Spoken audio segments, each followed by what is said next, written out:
Welcome back to Calihan Hall, everyone. Our first men's basketball guest is the head coach, Mike Davis. So glad to be back here. It's good to see some of the alumni and fresh faces as well, I'm sure, for you guys. As it's just good to have people back in the building in general. It's great to have people here. Last year, it seemed like every game we played was a scrimmage because no one was here, and every practice was difficult. But this half to actually talk to and be around is totally different. There's just a lot of you talk to a lot of people around the program. There's a lot of energy behind it. I know energy is one of your top words, but just a lot of good feelings about what you guys have going this year, and probably the most confident you guys have been since here as a staff. Well, we have guys that have multiple years to play.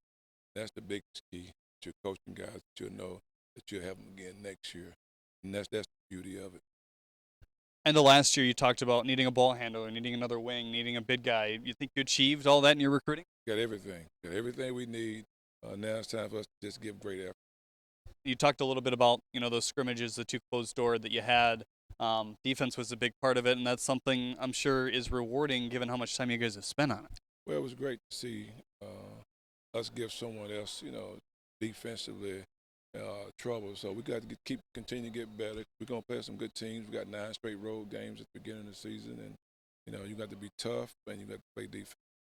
Something that we talked about quite a bit in our conversations kind of off air as well. Adding more experience is something that you wanted, but you also talked about in the press conference, you didn't want guys who were here for 1 year. You wanted 2, 3 year guys. Exactly. The first couple of years we was here, we had to do some things, and now we finally getting to a point where we can build, and you can build a culture with guys that have 2 or more years.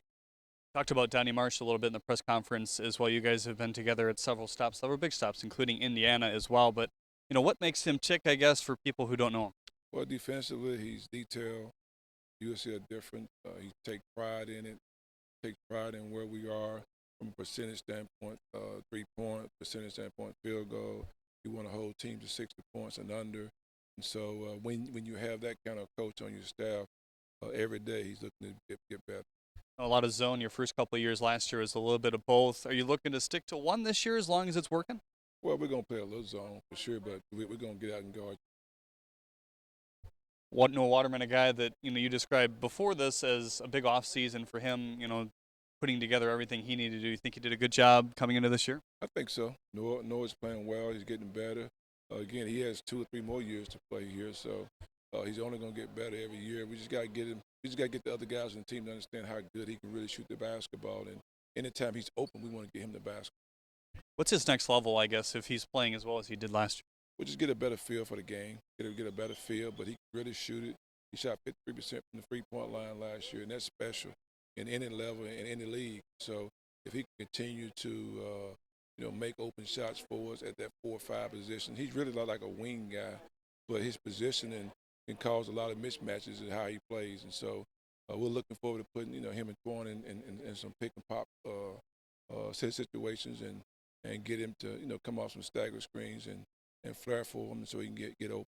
Obviously, well documented what Antoine is trying to chase this year, but he went through a similar thing, I guess, his freshman year and all the records and accolades that he's gathered. Do you think he's learned some things from chasing those things and maybe what to do and not to do in those type of situations? Well, when he was chasing that 3-point deal, you can see he was pressuring all the time. Pressure, pressure, pressure, pressure, pressure. And that year he probably should have made 200 threes. But by everyone talking about the Steph Curry record, I think it put a lot of pressure on him. And, he's a kid. And this year, hopefully, he's not pressuring, thinking about the school record. Hopefully he's pressured more to try to get to the NCAA tournament and get a conference championship. That's the most important thing for this program. Individually, you want individual stuff, but the most important thing is for the program. We're here for the program, and I remember the tears that all the guys had, and he had last year after we lost to Northern Kentucky on the tip end. So you have to try to remind them that don't focus on anything but being who you are and what you're capable of doing, and stand with your skill set and focus on the team.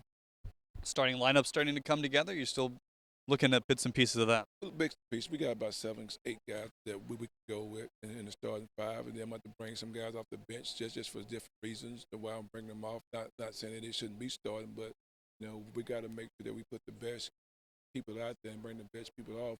That's going to help our basketball team, and hopefully guys put away themselves, their own individual agenda, focus on the team. I know last year a lot of new pieces, kind of like this year. A lot of those guys gone for various reasons, but How do you make sure, I guess, that the lag at the beginning of the season isn't the same as last year, and them gelling right away? Well, last year we didn't have Noah and Chris Brandon. We were missing two starters. I think about the first 7 to 8 games. Then when they came back to conference play, which was the most difficult time to come back. I think they came back against Wright State, so the best team in our league.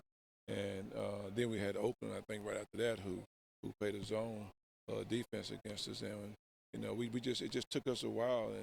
And if we'd had those guys from day one, and then we played what, 3 games in 6 days. Michigan State, Notre Dame, Kent State. So it was a lot to play those games like that with two starters out. But once we got our two starters in, you saw a different basketball team. And this year, we have 9 or 10 guys that we can play and prevent all injuries or whatever. We should be ready from the jump. Prince Odura, a guy that, numbers wise last year, 2 points, 2 rebounds, but that really doesn't tell the story of what he can do. I mean, Boyd averaged 4 points at Cal Baptist. So I think Noah averaged 3 or 4 at Niagara. They're in different systems, different programs, and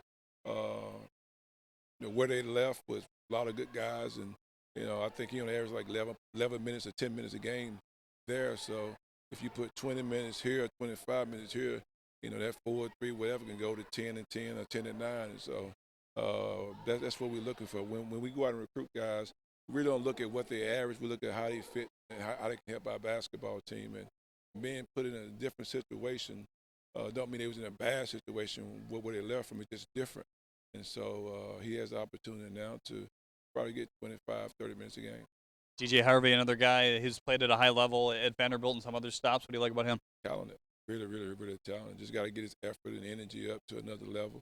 But from a talent standpoint, playing at Notre Dame, averaging 9 points a game, and going to Vanderbilt in the SEC. He's been in 2 powerful conferences, Power 5 conferences.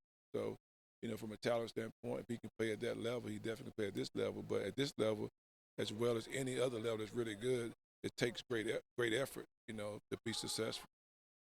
Any other guys you're really looking to have contribute that are new faces this year? We got some really good guys. Dude, Jordan.